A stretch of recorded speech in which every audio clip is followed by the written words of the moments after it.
नमस्कार दोस्तों, मैं अनुराग ओझा।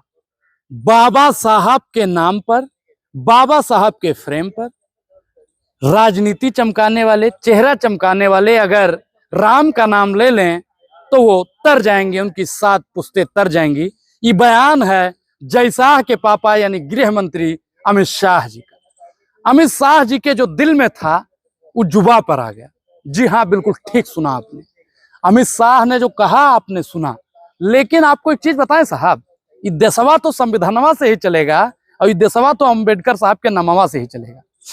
राम को मानिए, रहीम को मानिए, आप किसी को भी मानिए, ये आपको मानने का अधिकार कौन देता है? अंबेडकर का संविधान यानी भारत का संविधान। और इनके दिल में और दिमाग में जो खुरापात चल रहा था, आरएसएस की विचारधारा और जो हाफ पॉइंट की जो विचारधारा है, वो अमित शाह जी के दिल और दिमाग में बैठी हुई है। दलित विरोधी जो चेहरा था वो बिल्कुल स्पष्ट हो गया और सामने आ गया। अगर जयशाह के पापा यानी गृह मंत्री अमित शाह जी माफी नहीं मांगते हैं तो उनके लिए एक सुनहरा अवसर और भी है, वो इस्तीफा दे सकते हैं। लेकिन साहब, लेकिन इस देश का जो दलित पिछड़ा आदिवासी है ना, वो अपने आप पर आ गया है।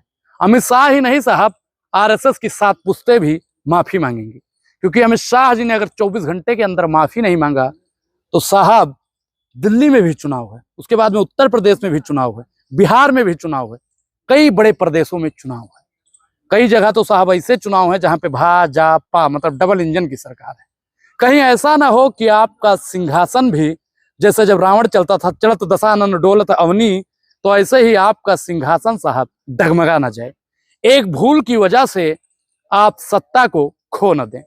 देश की जनता के अंदर तो साहब आक्रोश है ही, लेकिन जो विपक्षी पार्टियां हैं वो भी लगातार अमित शाह जी पर टीका टिप्पणी कर रही हैं। ये देश तो साहब अंबेडकर का है। और आप भी अगर आप मेरी वीडियो को सुन रहे हैं, अगर आप अंबेडकर को नहीं मानते हैं तो तुरंत मुझे अनसब्सक्राइब कर दीजिए, तुरंत अनसब्सक्राइब कर दीजिए। अगर आप अंबेडकर का नाम नहीं लिख सकते हैं तो आप वीडियो छोड़कर चले जाइए, मुझे आपकी जरूरत नहीं है। अगर आप संविधान को नहीं मानते हैं तो तुरंत मेरी वीडियो को देखना बंद कर दीजिए और अनफॉलो कर दीजिए, क्योंकि मुझे आपकी जरूरत नहीं है। क्योंकि ये देश संविधान से चलता है। ये रुतबा मुझे तेरे संविधान से मिला है, ये सम्मान भी मुझे तेरे संविधान से मिला है।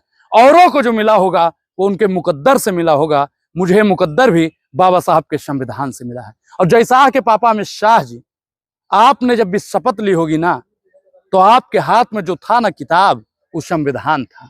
उसको लिखने वाला अगर कोई था ना, तो वो अंबेडकर था, बाबा साहब अंबेडकर। और मैं तो कहता हूं कि जितना लोग सुन रहे हैं ना, कमेंट में इतना अंबेडकर लिख दीजिए, इतना अंबेडकर लिख दीजिए, जितना वोटों से भाजपा जीती नहीं उससे ज्यादा अंबेडकर लिखा होना चाहिए। आज पता चल जाना चाहिए कि देश का दलित जो है, मैं मानता हूं कि इनके विचारधारा, जो भाजपा की विचारधारा है, वो मनुस्मृति से चलती है। इनके जो प्रयोगशाला में पढ़ाया जाता है वो मनुस्मृति पढ़ाया जाता है। जो इनके दिल और दिमाग में, इनके प्रयोगशाला में सुबह शाम ट्रेनिंग दी जाती है, वो मनुस्मृति दी जाती है। ये फिर से वही वर्ण व्यवस्था लागू करना चाहते हैं। शूद्र ब्राह्मण वैश्य क्षत्रिय, शूद्र पैर से उत्पन्न हुआ है, पूजनीय नहीं है, ऐसी इनकी मानसिकता है। अगर इनकी मानसिकता अच्छी होती, कुंठित नहीं होती, तो ये बाबा साहब को अपने दिल में रखते। आप इस माइक पे जरा ध्यान दीजिए, इस पे क्या लिखा हुआ है, पढ़िए, आप पढ़िए पहले। अगर आप पढ़ लिए हैं तो आप बताइए कमेंट में, लिखा हुआ है संविधान। मैं बार बार संविधान की बात करता हूं, लेकिन ये लोग मनुस्मृति लाना चाहते हैं। कहते हैं कि अंबेडकर का नाम लेने वाले अगर राम का नाम ले लेते हैं, हम कहते हैं राम का नाम लेते हैं जी, हम हमसे बड़ा रामवादी हैं अमित शाह जी, आप हमसे ज्यादा राम को मानते हैं गृह मंत्री जी। आप जैसा हमसे ज्यादा राम का नाम लेता है। गृह मंत्री अमित शाह की प्रोफाइल उठाकर देख लीजिए, अनुराग ओझा की प्रोफाइल उठा के देख लीजिए, राम किस पर मिलेगा, आप लोग स्पष्ट कीजिए। राम की बात करते हैं, मन में राम बगल में छुरी। अगर ये राम की बात करते तो इस और संविधान की बात करते, इनमें विरोधाभास को आप समझिएगा। ये राम की बात करने वाले लोग कभी भी बाबा साहब का अपमान नहीं करते हैं, क्योंकि बाबा साहब का संविधान जो है, जो भारत का संविधान है, वो हमें राम को मानने की इजाजत देता है, रहीम को मानने की इजाजत देता है, काशी काबा ईश्वर अल्लाह सबको मानने की इजाजत देता है। मैं गृह मंत्री को अपना गृह मंत्री मानूं या ना मानूं, ये संविधान अधिकार देता है। मैं मोदी जी को प्रधानमंत्री मानूं या ना मानूं, ये संविधान मुझे अधिकार देता है। लेकिन इनको ही कौन अधिकार देता है कि बाबा साहब का अपमान करो? बाबा साहब का अपमान नहीं सहेगा हिंदुस्तान। और अगर आप सह रहे हैं तो आप इस देश के मूल अधिकारी हैं ही नहीं।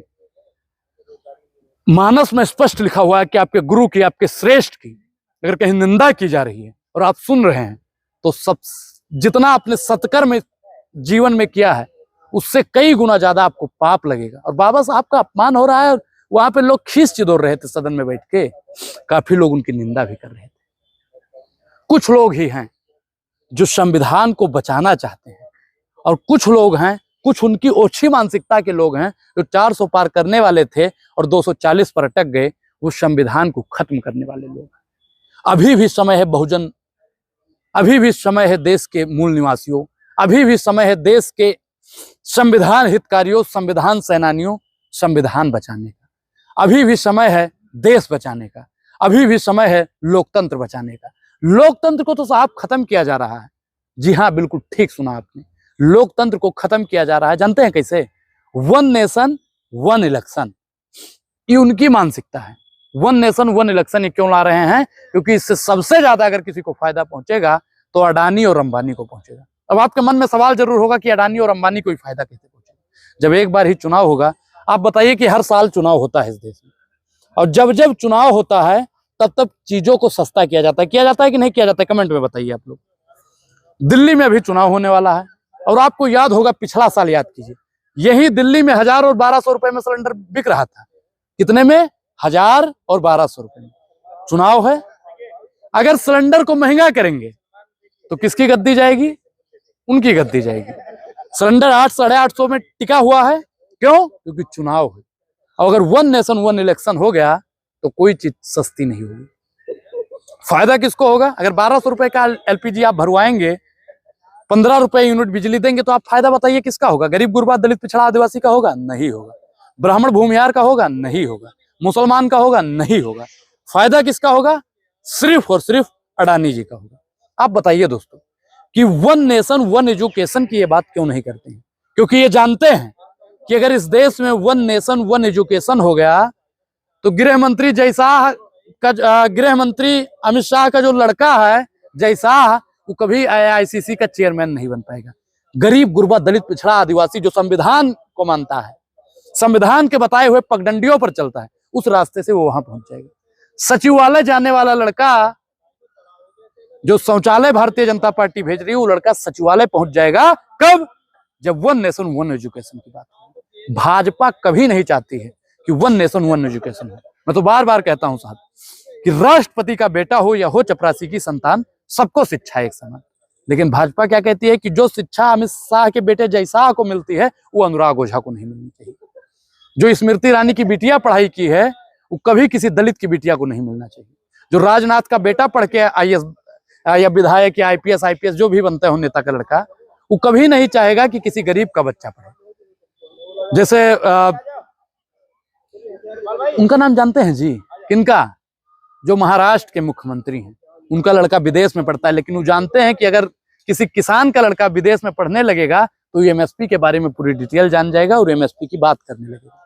तो इसलिए ये 1 नेशन 1 इलेक्शन की बात करता है ताकि लोग अपने हक और अधिकार की बात ना कर पाए।